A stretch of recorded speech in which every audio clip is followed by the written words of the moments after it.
Eu confesso para as irmãs que eu gostaria de ser aquela ministra da palavra que prepara a palavra um mês antes, deixa tudo organizado, mas a minha vida é muito corrida e esse foi um combinado que eu fiz para o Senhor. Eu falei, Senhor, se o Senhor quiser que eu abra as portas daquele encontro, o teu poder vai ter que se aperfeiçoar nas minhas fraquezas, porque eu não vou dar conta. E louvado seja Deus que ele tem sido fiel, o Senhor tem sido fiel. O Senhor, ele busca, na verdade, não corações perfeitos, mas corações dispostos a obedecer, corações dispostos a ouvir a palavra dele e dizer sim ao chamado do Senhor, né? Muitas vezes na nossa vida e na nossa correria, a gente sabe o quanto é difícil nos desprendermos das nossas coisas, dos nossos sonhos, dos nossos objetivos, dos nossos afazeres, né? Mas o Senhor conta com você. Amém? Glória a Deus. E eu preparei uma palavra que, inclusive, ela foi inspirada no meu coração hoje, e foi através de uma situação que eu vivi. Ontem foi Dia das Mães, a minha mãe, a mãe do meu esposo é de São Paulo, nós viajamos para São Paulo, voltamos, tudo bem, glória a Deus. E nessa madrugada, as duas filhas, a minha filha de 12 e a de 9 anos, com virose. Gente, cada hora era uma no banheiro, pensando naquela madrugada abençoada, que quem tem filho aqui sabe o que eu estou falando, né? Eu já não sabia mais por onde começar a limpar, já não sabia mais quem eu era, já não sabia mais a hora do dia que estava, da madrugada. E eu falei, poxa, Senhor, eu tinha programado uma segunda-feira diferente, né? Quando deu 9 horas da manhã, a gente foi para a Unimed estava lotada. Saímos de lá 2h30 da tarde. E quando a minha mais velha foi tomar o soro, eu olhei para a bolsa de soro, assim, 1 litro de soro ali, eu falei, nossa, que vai demorar, hein? Eu falei, amém, é agora mesmo que eu vou preparar a palavra de hoje à noite. E ali, fechei o olho, orei, pedi ao Senhor, falei, Senhor, inspira o meu coração, porque eu creio que é nesse momento de disponibilidade que o Senhor vai preparar algo para essas mulheres ali hoje à noite. E Deus é maravilhoso, e eu creio que essa palavra vai falar o teu coração. O tema de hoje é quando Deus ele decide interromper as nossas certezas, tá? Quando Deus decide interromper as nossas certezas. Eu creio que andar com Deus é isso. A jornada com Cristo é essa. Você está caminhando ali cheia de certeza, né, das suas escolhas, dos projetos, tantas certezas, e de repente Deus vai lá e interrompe. Nós até falamos sobre isso no último encontro, quando Saulo foi interrompido ali no caminho de Damasco, né, pela luz de Cristo. Mas hoje a abordagem vai ser um pouquinho diferente. Está lá no livro de Mateus, no capítulo 14, no versículo 22 e 23, que é quando Pedro ele anda sobre as águas e de repente ele começa a afundar ao tirar os olhos de Jesus por causa do vento forte. Vamos ler essa passagem? Quem aí trouxe a Bíblia pode acompanhar comigo.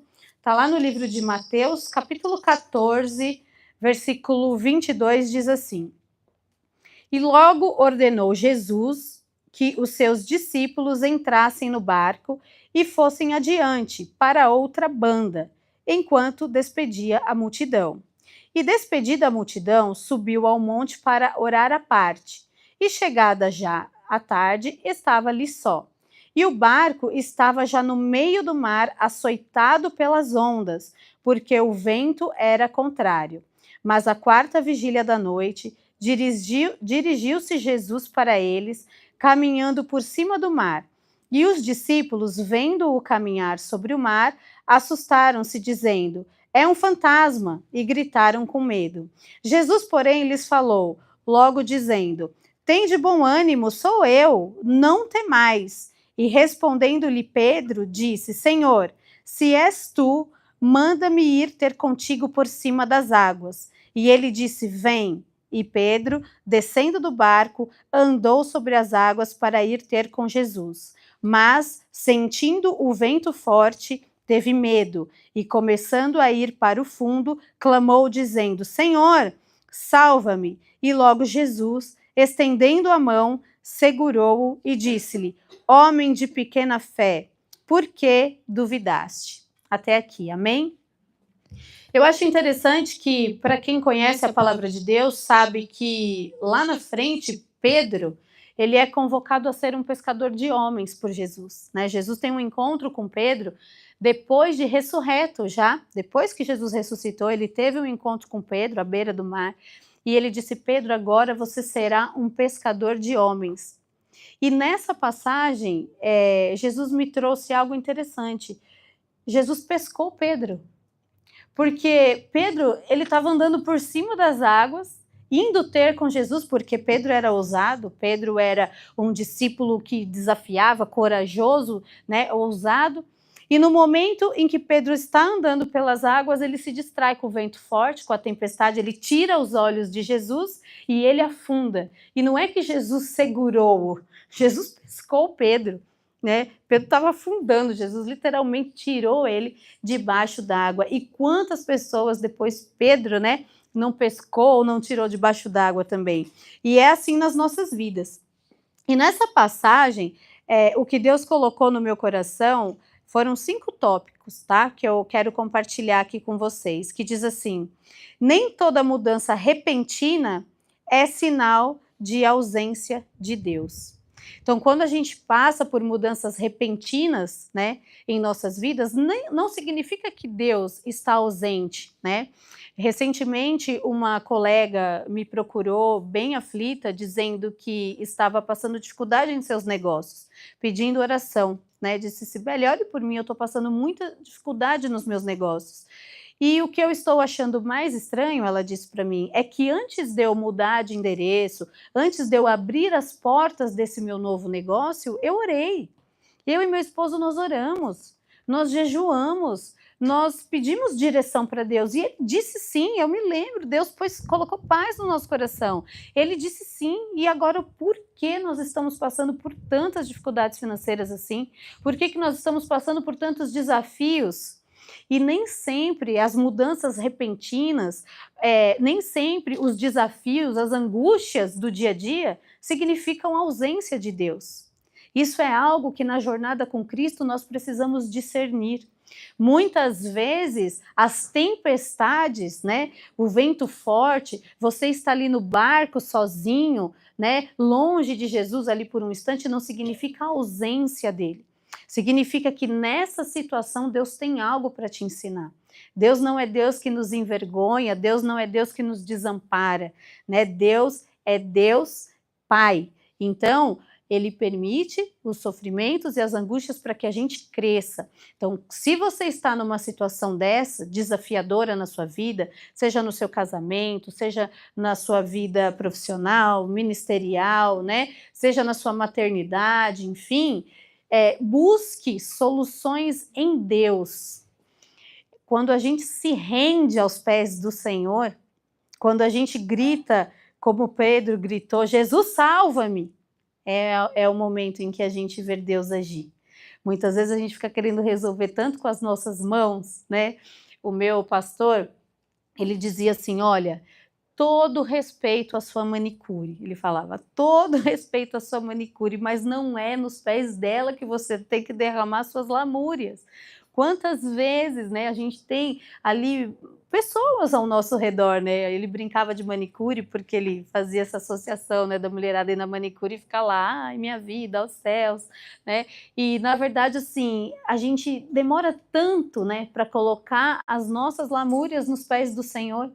Às vezes a gente faz um rodeio tão grande, né? E o Senhor está ali de braços abertos te esperando, filha, vem até mim, clama a mim e responder-te-ei coisas grandes e firmes que vocês ainda não sabem, né? E a gente às vezes demora para dobrar os nossos joelhos e clamar ao Senhor. A segunda coisa que eu aprendo com essa passagem é que a fé verdadeira, ela é revelada no inesperado. O que Pedro ousou fazer, que foi andar sobre as águas, só foi possível num cenário improvável. Eu tenho uma história também de um pastor, que ele perdeu a sua esposa, casamento de mais de 30 anos, e enterrou a esposa num sábado. No domingo, a igreja, obviamente, estaria aberta e ele ministraria a palavra na igreja, e, lógico, a igreja toda, comovida, disse: olha, não vá, não faça isso, você não está em condições emocionais, né? Você está abalado, a gente vai, né, substituir e tudo mais. E ele disse: não, eu vou, porque pregar em meio ao sofrimento, servir a Deus em meio ao sofrimento, adorar a Deus em meio a essa minha dor, é um privilégio que, por eu estar vivo, eu ainda tenho. Quando nós estivermos nos céus, não haverá pranto, nem choro, nem dor, nem ranger de dentes, a Bíblia fala. Você não terá mais a oportunidade de adorar a Deus em meio ao sofrimento. Então, quando você estiver diante de um sofrimento, veja isso como uma oportunidade única de adorar a Deus, de reconhecer a grandeza do Senhor. Até quando, né, nós vamos buscar a Deus só quando a gente precisa, em momentos de dor e de aflição? Deus, ele está a todo tempo, né, do nosso lado, esperando que a gente fale com Ele, que a gente adore a Ele, né? Eu venho aprendendo cada dia a ter uma vida de adoração. Às vezes eu estou em casa ali lavando a louça, eu falo: ah, Senhor, louvado seja o teu nome. Tem uma senhorinha, acho que vocês devem conhecer, ela ficou famosa no Instagram, ela faleceu há pouco tempo.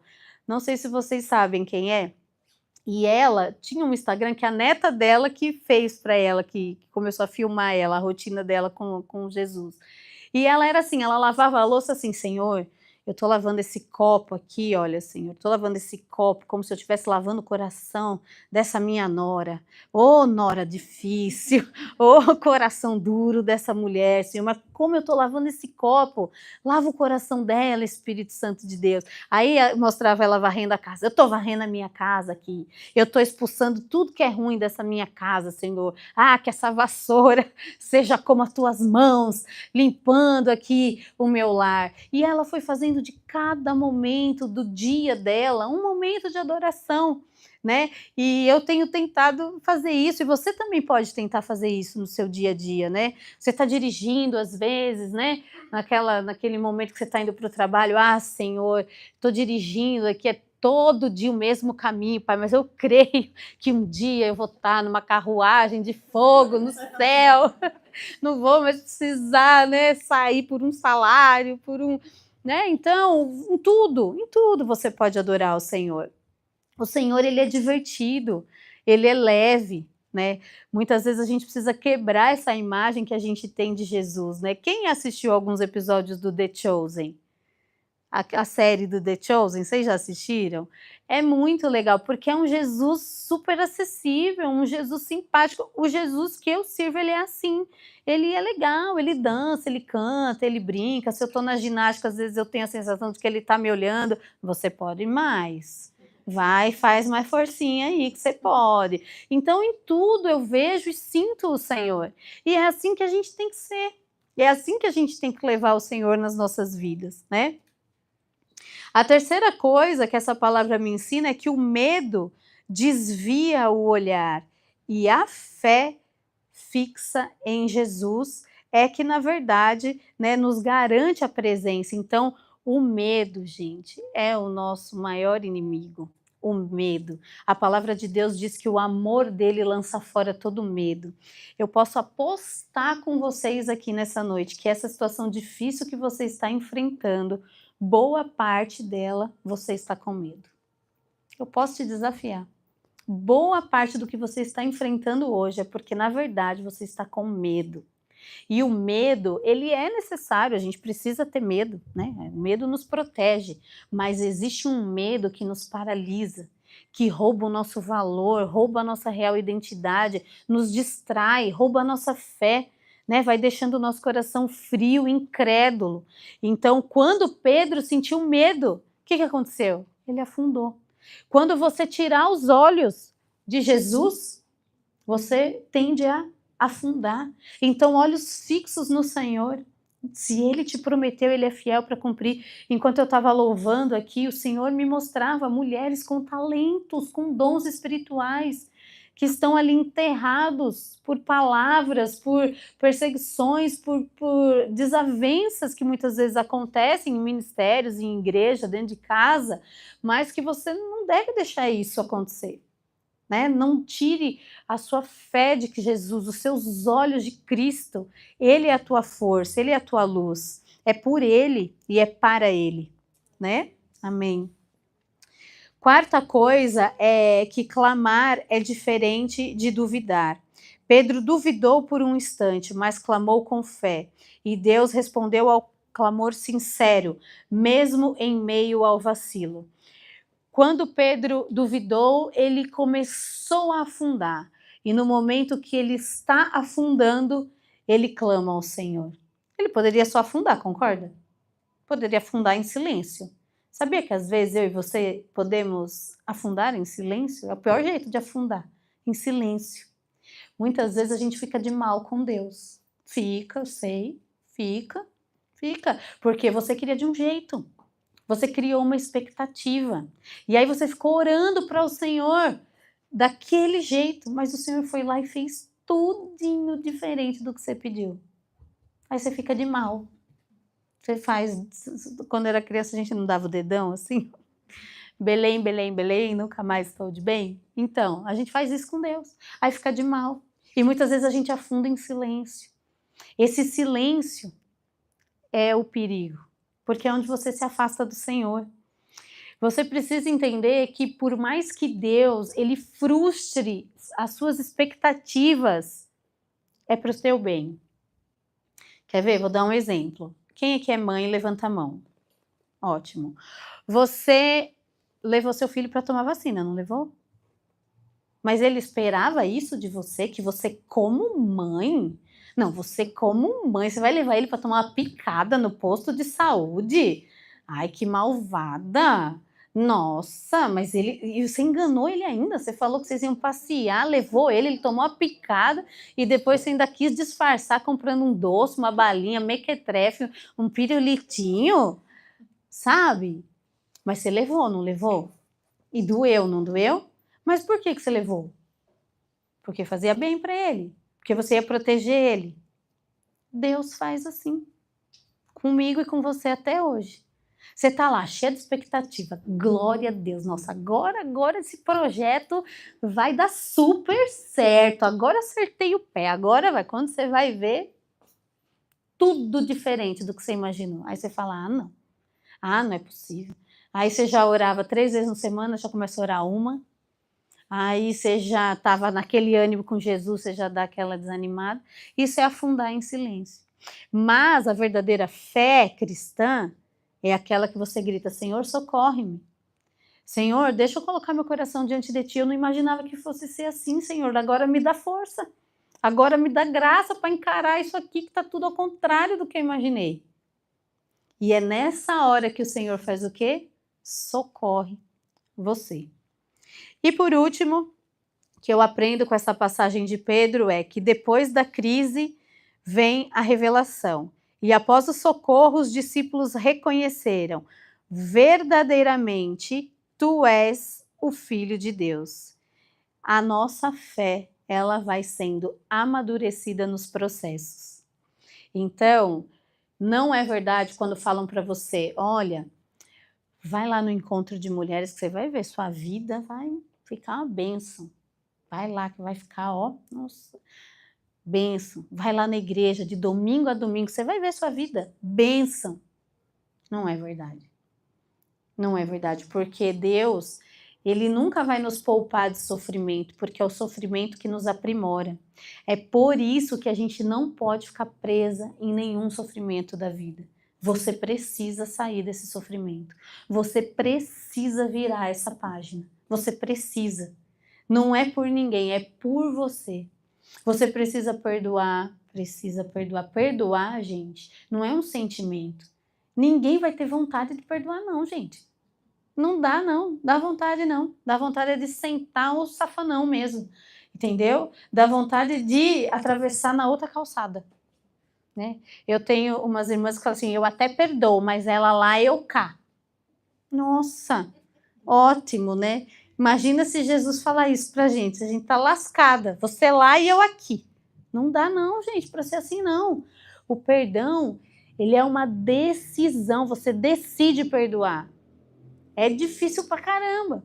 Aí você decide perdoar, e pior que a gente decide perdoar, aí você fala, agora eu decidi perdoar. Então agora meu coração ele tá mais purificado. Decidi perdoar, Jesus está me aprovando nisso, né?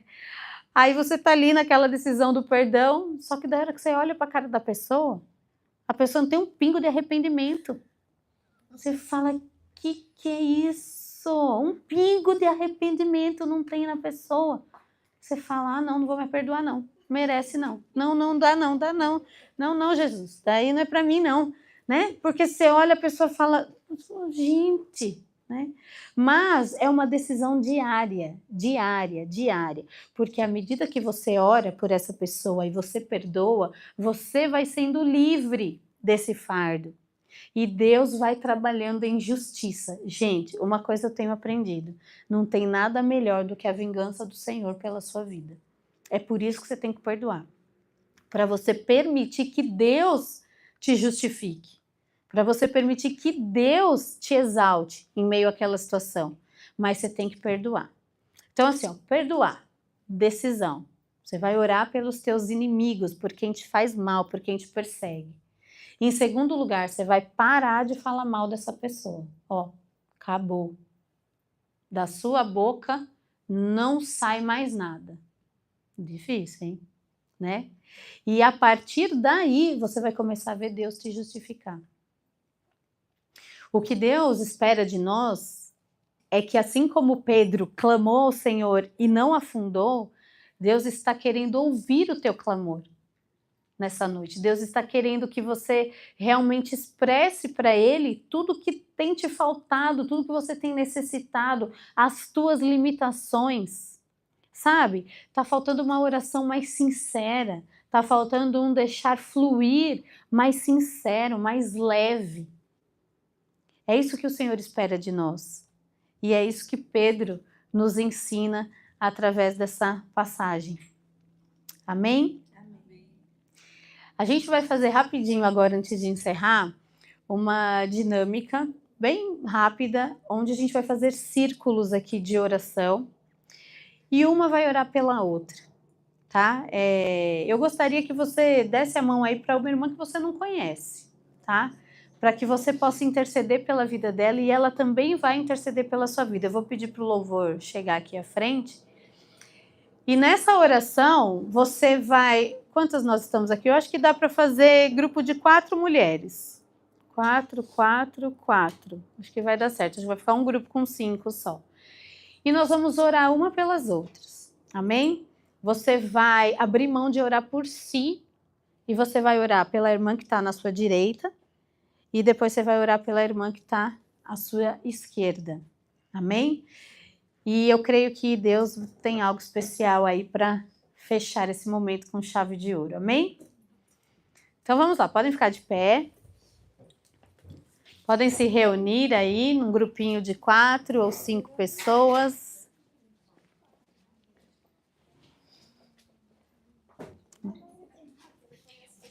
Não, pode fazer.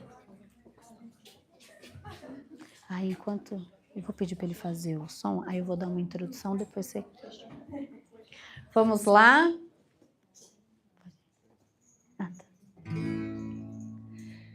Você vai fechar os seus olhos nesse momento. Você vai começar a orar pela irmã da sua direita agora. Vamos lá.